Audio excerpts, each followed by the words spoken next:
Salam alaikum wa rahmatullah.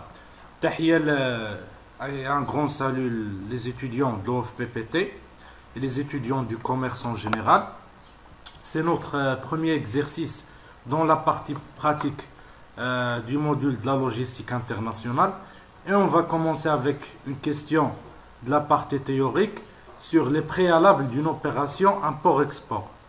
Qu'est-ce qu'on doit faire avant de réaliser une opération import-export? Donc la question est la suivante. Quelles sont les différentes opérations qui devront être réalisées pour permettre l'acheminement des marchandises jusqu'à leur destination finale? أشنا هما العمليات اللي خصنا نديروهم واللي كتمكننا من النقل ديال السلعة للوجهة النهائية ديالها.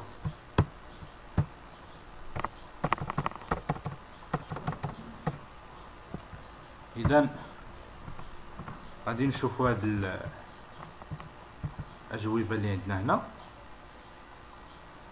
Donc nous pouvons classer les différentes opérations en 4 types. عندنا أولا la recherche de clients étrangers avant la passation de la commande par client. Bien sûr راه كيخصنا نلقاو داك لو كليون بعدا ويكون عنده une commande. La deuxième chose, la préparation de la commande. Le vendeur a reçu une commande de la part du client étranger. Donc هنا يعني كيوجد le vendeur السلعة على حساب السلعة فكيمشي حتى هو كيشريها عند لي فورنيسور كيدير ليها لو تريتمون ديالها l'emballage. Donc après la recherche du client étranger عندنا la préparation de la commande. Troisièmement, la réception de la marchandise par le client et le règlement de l'opération. يعني لو كليون هنا راه كيتسلم السلعه من عند لو فوندور وكيكمل الريغلومون دو لوبيراسيون يعني كيكمل المساطير القانونيه اللي فيها ديوانه وفيها مجموعه من الامور. دونك هنا غنكونوا كملنا الشق الاول ديال السؤال ودابا غادي نشوفوا الشق الثاني اللي هو اون ديتاي. دونك pour nos résumés la marchandise doit être donc emballée.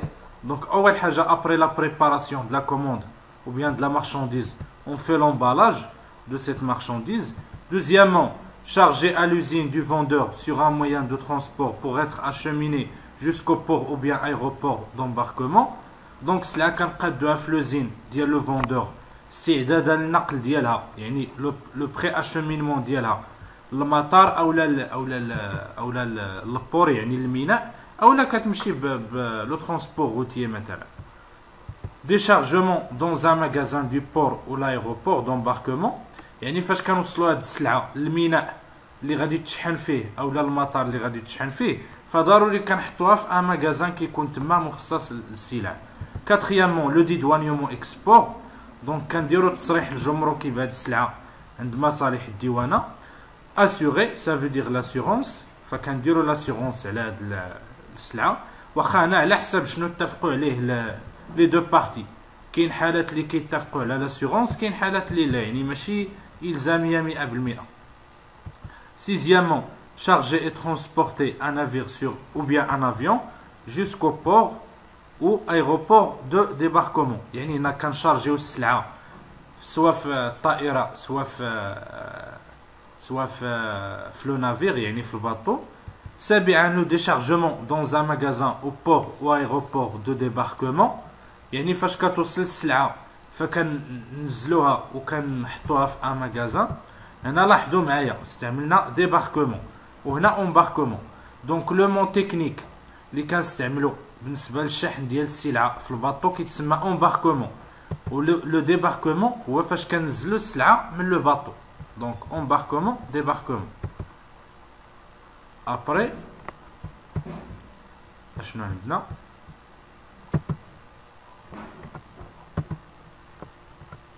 تامين حاجه لو ديدوانيومون ان بور. دونك ابري لو ديباركمون ديال لا مارشانديز لاشتور يعني اللي وصلت ليه السلعه لبلادو خصو يدير ليها التصريح الجمركي ويخلص الرسوم الجمركيه عليها. Neuvièmement, charger sur un moyen de transport pour être acheminé du port ou aéroport de débarquement jusqu'à l'usine de l'acheteur. هنا في هذه الحاله كنديروا لو بوست اشيمينمون ديال السلعه يعني هي وصلت لعند لاشتور ولكن من المطار اولا من الميناء لوزين ديال لاشتور كنديروا لها لو بوست اشومينمون، يعني كنقلوها من ديك البلاصه للوجهه النهائيه ديالها. هذا هو لو بوست اشومينمون. اي ديغنييغمون عندنا لو ديشارجمون ا لوزين دو لاشتور، يعني التفريغ ديال هاد السلعه في لوزين ديال المشتري. دونك هنا كنكونوا سالينا لو بروميير اكزرسيس ونتلاقاو في دوطخ اكزرسيس.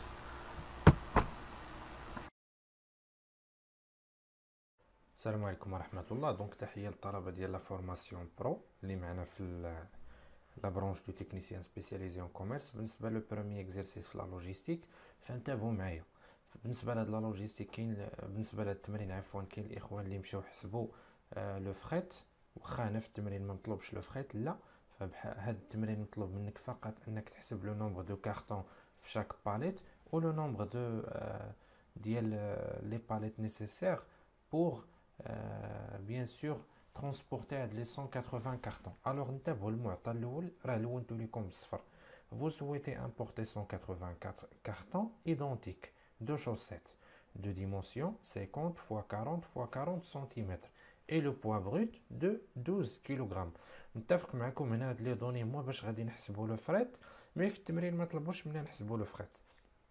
Les cartons sont chargés sur des palettes de 100 x 120 ياك. La hauteur maximum est de 121 cm et la masse chargeable c'est 400 kg.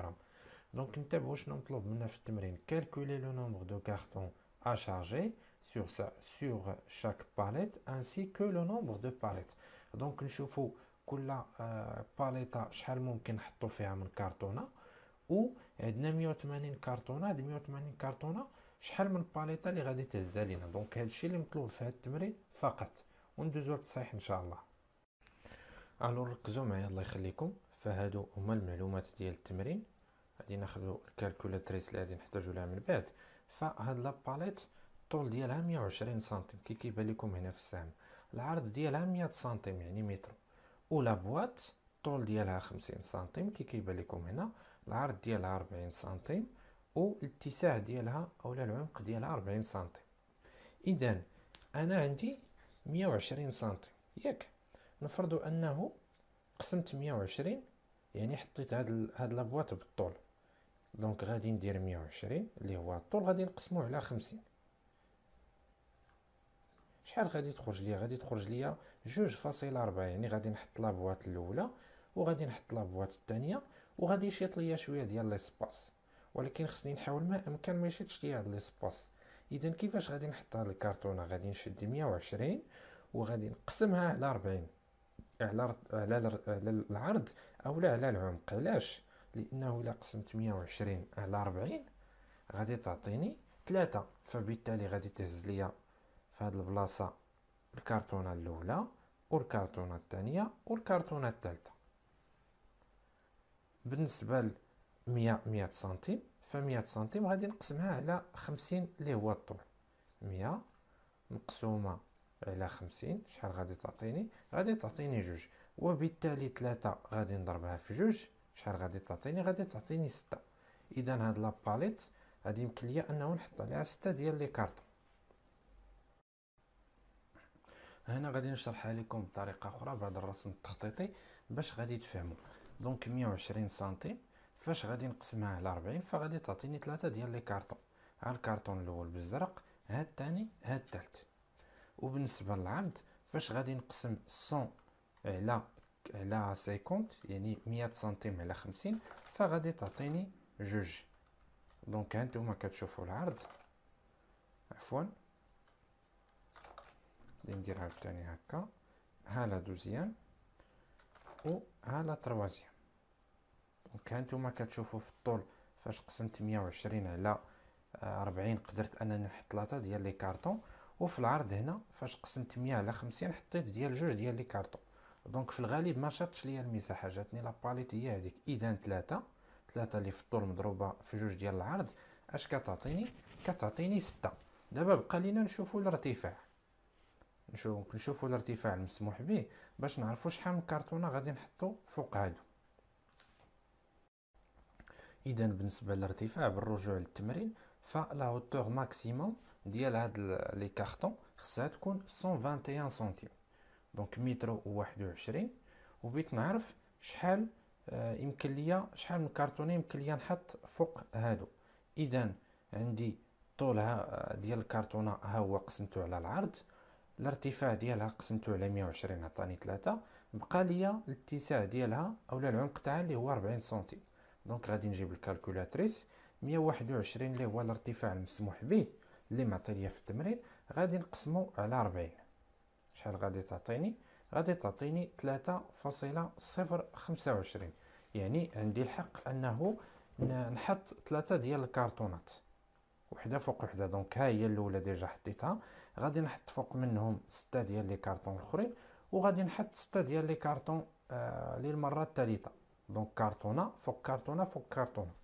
اذا عندي هنا 6 ديال لي كارطون، غادي نضربها في 3 اللي مسموح انه نديرهم في الارتفاع، 6 في 3 كتعطيني 18 الكرتونه. اذا هاد لاباليت هادي اللي كتشوفوا غادي تهز 18 الكرتونه ياك. شنو هو الشق الثاني في السؤال؟ الشق الثاني اهي دونك كالكولي لو نومبر دو كارطون قلنا هو 18 ا شارجي سور اون باليت انسي كو لو نومبر دو باليت. دونك حنا في التمرين شحال عندنا 180 كرتونه، بينا نعرفوا هاد 180 كرتونه شحال غيخصنا ليها من باليطه.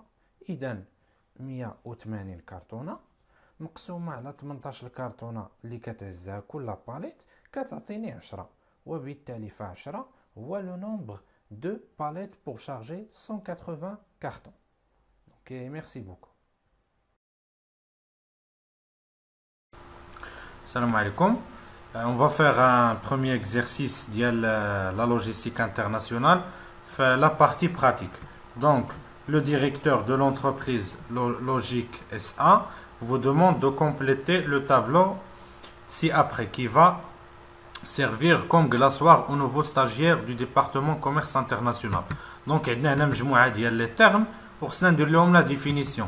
Bien sûr, les termes, je sais que la plupart غادي يعرف un conteneur, sa définition, la palette, mais peut-être les définitions les reconnues شوية جداد هما empotage, dépotage, conteneur, palette et ULD. Donc, si vous savez les termes, vous pouvez faire la définition. Pour moi, je vais faire maintenant la correction. Donc, la première définition, c'est l'empotage. C'est quoi l'empotage? C'est l'opération de chargement des marchandises à l'intérieur d'un conteneur. L'empotage est souvent l'affaire de l'expéditeur. Il peut être effectué soit dans les locaux de l'expéditeur, soit sur le terminal de départ. Voilà une photo qui nous montre c'est quoi l'empotage. Donc, quand on met la marchandise dans le conteneur, c'est ce qu'on appelle l'empotage. On passera maintenant à la définition de dépotage qui est l'inverse de l'empotage. L'empotage, on met la marchandise dans le conteneur. Le dépotage, l'inverse, qui est le conteneur. Après, on va passer au conteneur. Le conteneur, bien sûr, le container in English, c'est un engin de transport conçu pour contenir toutes les marchandises générales. La palette aussi, c'est clair. La palette est une unité de transport de l'usine au lieu de distribution de la vente. Et l'ULD, les ULD le transport aérien. Unit Load Device, traduit par unité de chargement, sont des équipements utilisés pour le transport aérien de marchandises. Les ULD peuvent être des conteneurs aériens appelés aussi iglos ou des palettes. راكنا درنا التصاور ديالهم في لو كور ديال الترونسبور ايريان، هما بحال صنادق كيكونوا ديال الحديد صغار من لي كونتنر اللي كيمشيو في الماريتيم وكيكونوا خاصين بلو ترونسبور ايريان.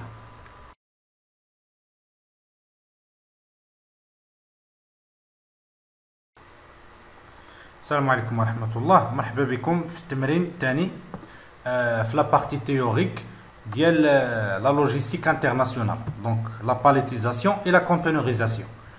La centrale d'achat des magasins Promoprix souhaite importer des bouteilles d'un produit de cosmétique de Californie pour une opération promotionnelle dans ses supermarchés. Donc c'est une entreprise qui veut importer un produit de cosmétique de la Californie aux États-Unis, bien sûr. اللي كاينه في les États-Unis. Les bouteilles sont emballées en carton de 12 bouteilles de 75 centilitres. Donc كل كرتونه فيها 12 قرعه ديال 75 centilitres mesurant 33 centimes dans la hauteur de la bouteille. Donc la bouteille العلو ديالها 33 centimes, العرض 38, السمك 23 centimes بالنسبه للكارطون هادي ماشي لا بوتي et pesant 10,5 kg. Les cartons sont paletisés, les bouteilles couchées sur des palettes standards. دونك انتبهوا لهذا المصطلح، التمرين كله كيلعب على هذا المصطلح لي بوتي كوشي، يعني هاد الكراطن ما كنحطوهمش بطريقه واقفه وانما كنعسوهم في لي باليت. بيان سور في لا لوجيستيك كنديروا هاد لي تكنيك باش ان لا باليت تهز لينا اكبر عدد ممكن ديال لي كارطون. دونك لي ميزور ديال لا باليت 100 سنتيم فوا 120 سنتيم، يعني العرض ديالها متر والطول تاعها متر فاصله 20 mesurant 15 centimes. Donc العلو ديال لا باليت هو 15 centimes de hauteur et pesant 12 kg à vide. Vous demandez à votre fournisseur que les palettes chargées ne dépassent pas 1,10 mètre de hauteur. Donc هاد لي باليت اللي غنحطو فوق منهم لي كارطون ما يتجاوزوش في الطول النهائي ديالهم متر فاصله 10. Le travail à faire: premièrement, calculer le nombre de cartons à charger sur chaque palette. شحال غادي تهز لينا لا باليت من كرتونه اخذا بعين الاعتبار انها ما خصهاش تجاوز 1 متر فيرغول 10. Et deuxièmement, calculer le nombre de palettes à emporter dans le conteneur mesurant environ 6 mètres. يعني هاد لي باليت فاش غنشارجيهم غير خصنا ندخلوهم في لو كونتنر اللي الطول ديالو 6 متر، الارتفاع ديالو 2.43 متر والعرض ديالو 2.38 متر. اذا نتوما ان شاء الله غادي تحاولوا انكم ديروا بوز لهاد لا فيديو وتحاولوا تحلوا التمرين، لانه فاش الانسان كيبذل مجهود في حل شي تمرين كيعقل عليه، اما الا مشى شاف الحل مباشره ما غاديش يشد والو، يعني تحط ليه التمرين مره اخرى ويلقى معاه اشكال. المنهجيه اللي غادي ندير فما غاديش نعطي الحل مباشره، ولكن غادي نشرحوا كيفاش اننا لقينا الحل ديال التمرين. دونك حسب المعلومات اللي عندنا في التمرين انه هاد الكميه اللي غادي نجيبو ديال السلعه عباره عن قراعي دي بوتي بحال هادي، الطول ديال هاد القرعه هو 33 سنتيمتر، لي بوتي اللي فيهم 75 سنتيلتر. دونك لا هادي لو كارطون فاش غادي نديرو لي بوتي. دونك غادي نديرو فيه 12 بوتي، هاد الكرتونه كتهز 12 القرعه. لا هوتور ديال لو كارطون بحال لا بوتي 33 سنتيمتر، كيكون زايدين كيلكو مليمتر باش كتسد. العرض ديالها 38 سنتيمتر اي السمك ديالها 23 سنتيمتر. بيان سور في التمرين غادي نحطو هاد لو كارطون بواحد لا فاصون كتكون فيها لا بوتي كوشي، يعني غادي نعسو هاد الكرتونه هكا بحيث هاد 23 غادي تولي هي الارتفاع. هادي لا باليت اللي غادي نحطو فيها لي كارطون. دونك هنا الطول ديالها 1.2 يعني متر فاصله 20 سنتيم، والعرض ديالها 1 متر، وهنا مرتفعه ب 15 سنتيم كما شفنا في التمرين. دونك هاد البلاصه اللي صبغت دابا بالكحل. دونك التمرين خصنا حاليا نعرفو شحال من كرتونه غادي يمكن لينا نحطو في هاد لا باليت. دونك هنا عندنا لا باليت، هذا واحد الرسم باش يعني تحاول تكون الفكره مبسطه. الطول ديالها ها هو 1 متر فيرغول 20، العرض ديالها 1 متر. هذا واحد الرسم تقريبا الكرتونه. دونك كما قلنا الارتفاع ديالها 33، العرض ديالها 38 والسمك ديالها 23.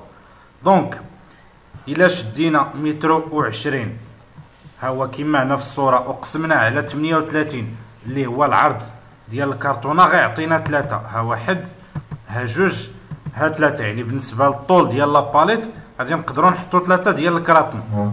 غادي نجيو لهنا العرض ديال لا باليت اللي هو 1 متر غادي نقسموه على 33 اللي هو الطول ديال الكرتونه، غادي يعطينا 100 سنتيم اولا 1 متر. الا قسمناه على 33 كتعطينا 3.03، يعني غتبقى ديك 3 سنتيم شايطه لينا، وهنا الفوق غتبقى شايطه لينا 15 سنتيم، يعني يبقى شايط لنا شويه. دونك هنا غيمكن لنا نحطو 3، وهنا عاوتاني في العرض غيمكن لينا نحطو 3، و3 الا ضربناها في 3 كتعطينا 9. يعني ان هاد لاباليت في ليطاج الاولاني ديالها غادي يمكن لينا اننا نحطو عليها 9 ديال الكراطن. السؤال هنا اللي غادي يطرحوه مجموعه من الاخوان، علاش قسمنا الطول ديال لاباليت اللي هو 120 على 38 اللي هو العرض ديال الكرتونه، وما قسمناش على الطول ديال الكرتونه اللي هو 33؟ الجواب هنا هو كالتالي: الا قسمنا 120 على 33 غادي تعطينا 3.63، غتعطينا 3.63، يعني ضيع علينا 0.63 سنتيم، ضيع علينا من المساحه ديال لاباليت. وفي لا لوجيستيك كنمشيو ديما بواحد المبدا، يعني كنحاولوا نحطوا الكراطن في لاباليت بواحد الطريقه اللي غادي تهز لينا اكبر عدد ممكن من لي كارطون. دونك دابا غادي نمشيو نشوفوا، شفنا بالنسبه للطول والعرض تاع لاباليت كتهز 9 ديال لي كارطون. دابا غادي نشوفوا الارتفاع، وقبل ما نشوفوا الارتفاع هذا رسم تخطيطي اخر. دونك ها الطول ديال لاباليت فاش قسمناه على 38 سنتيم عطانا 3 كارطون، غادي نحطو 3 كارطون هنا، وهنايا 1 متر قسمناه على 33 اللي هو الطول ديال لاباليت عطانا 3 كارطون. دونك 3 غادي نضربوها في 3 غادي تعطينا 9. دابا باش نشوفوا لاباليت شحال غادي تهز يعني كحد اقصى ديال لي كارطون. دونك بعدا عندنا في التمرين ان هاد البلاصه اللي كنشير لها دابا بالسهم، هاد البليصه هادي فيها 15 سنتيم ياك، و لو كليون طلب من لو فورنيسور ديالو انه فاش يستفليه الكراطن فوق لاباليت ما يديباسيش ليه 1 متر 10، يعني 1 متر 10 سنتيم. فاول حاجه غادي نديروها غادي ناخدو 1 متر 10 سنتيم 1,10 وغادي نقصو منها 15 سنتيم اللي هي الارتفاع ديال هاد لاباليت، غادي تعطينا بيان سور. اذا 110 ناقص 15 سنتيم اللي هو الارتفاع تاع لاباليت غتعطينا 95، و 95 غادي نقسموها على 23 اللي قلنا في البدايه انه هي السمك تاع الكرتونه، ولكن حيت كنحطوا الكرتونه بواحد الطريقه ناعسه كيولي السمك في هذه الحاله هو اللي كيولي ارتفاع. اذا 95 مقسومه على 23. باش ما تكلفكمش هذه القضيه ديال بوتي كلشي، فالكرتونه نورمالمون كانت هكا، ولكن حيت لي بوتي كلشي يعني غادي نحطوها حنا في لاباليت بهذه الطريقه. دونك كما كتشوفوا هي تقلبات. اذا 95 سنتيم مقسومه على 23 الارتفاع تاع الكرتونه بعد ما قلبناها كتعطينا 4.13. داك الفاصله بيان سور غادي نحيدوه لانه ميمكنش نحطوا 4 د الكرتونات فاصله 13، فغادي نحطوا 4 كارطون فوق من هاد لاباليت. العدد النهائي تاع لي كارطون اللي غادي نحطو، قلنا في الاول انه كنحطو 3 في الطول و 3 في العرض، يعني 3 في 3 هي 9.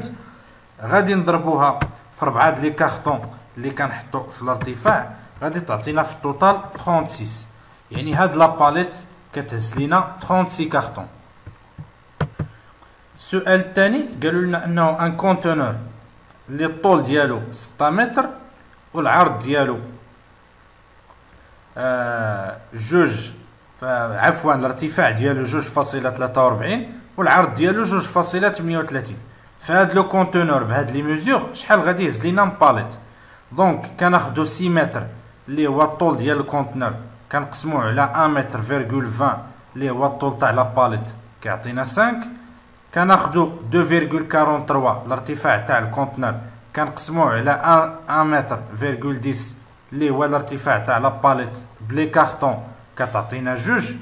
وكناخدو 2.38 اللي هو العرض ديال لو كونتونور مقسوم على 1 متر اللي هو العرض ديال لاباليت كيعطينا 2. كناخدو 5 كنضربوها في 2 كتعطينا 10، كنضربوها في 2 كتعطينا 20. دونك هاد لو كونتونور غادي يهز 20 باليت. اذا هذا هو التصحيح النهائي. اللي بغى يطلع على بعد ما نجز التمرين اللي بغى يطلع على التصحيح، فهذا هو التصحيح النهائي. حتى لهنا كنكونوا بتوفيق الله سبحانه وتعالى سالينا لا بارتي ديال لا باليتيزاسيون اي لا كونتينوريزاسيون. ماتنون غادي يجيو معنا دوطخ اكزرسيس في لو ترونسبور انترناسيونال، ونشوفكم في لا فيديو بروشين ان شاء الله.